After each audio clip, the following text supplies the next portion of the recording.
Welcome to this short interview series highlighting the key findings of a joint MERICS European Chamber of Commerce in China report, Decoupling, Severed Ties and Patchwork Globalisation. My name is Grzegorz Stec and I'm a MERICS analyst focusing on EU-China and Central and Eastern Europe-China affairs. For this executive overview, I'm joined by Jörg Wuttke, President of the European Chamber of Commerce in China, and by Mikko Huotari, Executive Director of MERICS. Jörg, Mikko, thank you for joining us. Thanks for the invitation. Thank you for having us. Let me start our discussion with a very important question. Jörg, basing on the research and discussions with stakeholders that you conducted for this study, how prepared are the European businesses for decoupling and the implications it may have on their operations? Well, the purpose of this study is that it's going to be a wake-up call. Frankly, members are not really aware of the challenges of decoupling. Many of them are still very complacent about the impact this US-China trade war and the possible issues that Europe with China might have. Half of our members said they're sort of aware of it, but if you look into expectations, it's a measly 11%, and preparation even worse. It's around 10%. So in a way, we have to tell our members that the supply chains might be really challenged. There's a belief in the community that, we're in China for China. We have everything lined up. But as we just saw in the case of a European car manufacturer, if a semiconductor is missing, you have to shut down 2 factories. And in order to do that, they had to postpone the production of 110,000 cars. So in a way, you might have a great lineup of all your suppliers. One piece is missing and you're out of the game. And the definite challenge is semiconductors and software. 27% of our members say that might be the defining moment. So all in all, Greg, not really prepared, but that's what the study is there for. So to set the fundamentals clear, Mikko, can you tell us what are the key aspects of decoupling that we should be considering and which you investigated in the report? We try to distinguish between 4 large baskets of decoupling that take place.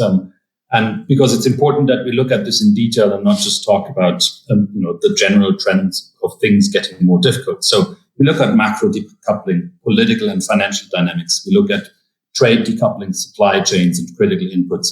We also feature digital decoupling, so everything that happens in the space of data and software, telecoms equipment, telecoms services. But then also, and that's really increasingly at the heart of it, innovation decoupling. So what's happening in the space of research and development and standards. And usually when you look at this topic, trade and finance topics will probably dominate the discussion on this. But what's really at the heart of it is the future of our economies. It's tech decoupling. It is that emerging tech war contestation in R&D, critical inputs, software, telecommunications, which will be increasingly at the intersection of all of the other aspects that we are looking at here. And for that, we really see a massive securitization of everything China coming from the United States and a very sustained self-reliance and revamped self-reliance campaign in China. And Europeans sitting in the middle of that, certainly not in a good position. So what are the potential implications of such tech decoupling or tech war trends that European businesses should consider? Well, we're just at the start of that in many ways. Decoupling in ICT will have really far-reaching consequences. And that really depends on 2 factors. So what is the number of products and components that you have in your supply chain that are serviced and supplied and sourced from across and somewhere else. That goes for car companies, but also for non-manufacturers. In banks, you have issues related to that.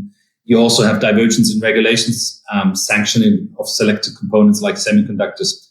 And I think what we've seen at this moment, that battle in the semiconductors field is really only the first signs of something that will become much more difficult. Business will have to develop or make tough choices with regard to the solutions they develop for different markets and tech spheres. So tech ecosystems will be pulled apart to some extent. And it's really the role of governments to make good choices here. And China is actually opting for autonomous and controllable systems, while the United States are looking for clean networks. And all of that will not work. We are on a very difficult and dangerous, slippery road here. And talking about such solutions, Jörg, what are the possible measures that businesses can take to mitigate such decoupling-related risks?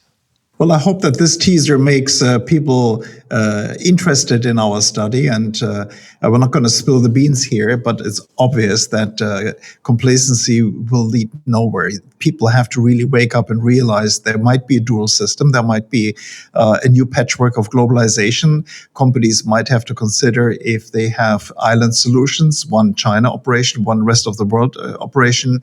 They have to even consider if they're going to stay in China at one stage, if the Chinese are demanding data flows that they cannot justify in the European system, then there is even that extreme possibility in there. Again, we have lots of recommendations in our paper. I'm very grateful for the team having worked that out.